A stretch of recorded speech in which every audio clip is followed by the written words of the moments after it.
Growing up, I was always the smallest kid. And so you can imagine high school at times was pretty tough.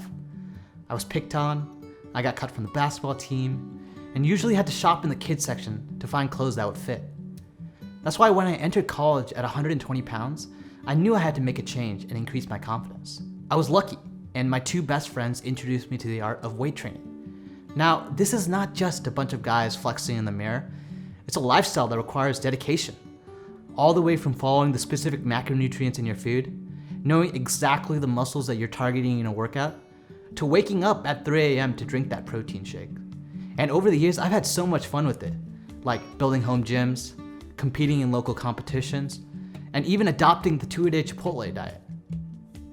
Weightlifting has taught me discipline, perseverance, and the confidence to know that I can achieve my goals and make a positive change when I set my mind to it. There's a saying actually, you can judge a man at the bottom of his squat with the weight of the world behind him. Will he fall or will he stand? I've learned and achieved so much this past year, and I'm ready for the next step of my journey. I will stand up. My name is Kevin Chorath, and I'm excited to be applying for otolaryngology. Healthcare in our country is changing, and one of our goals moving forward needs to be figuring out how we can provide high-quality patient care while also reducing costs. Especially for patients undergoing major surgery, we've learned that the perioperative period is a critical time and can ultimately affect the rest of their hospital course and their long-term recovery. This is where ERAS comes into play.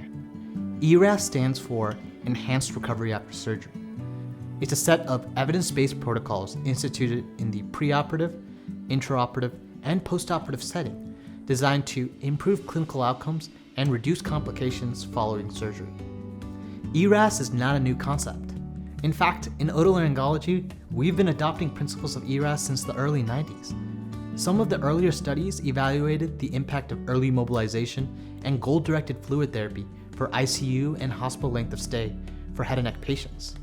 While my mentor, Dr. Rajasekharan, and I were discussing strategies to improve the perioperative care for our own free-flat patients, we discovered that there's been a surge in studies in the past decade evaluating the role of these ERAS protocols on clinical outcomes for head and neck patients.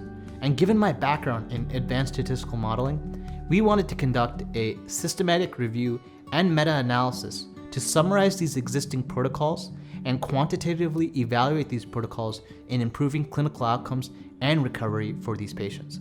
For this study, we reviewed 4 major medical databases to identify studies that compared clinical outcomes for patients managed with an ERAS protocol and a control group. Our primary outcomes consisted of hospital length of stay and readmission, and secondary outcomes included days in the ICU, reoperation rates, free-fall complications, and costs. And in the end, we identified 18 studies, and our results were very interesting.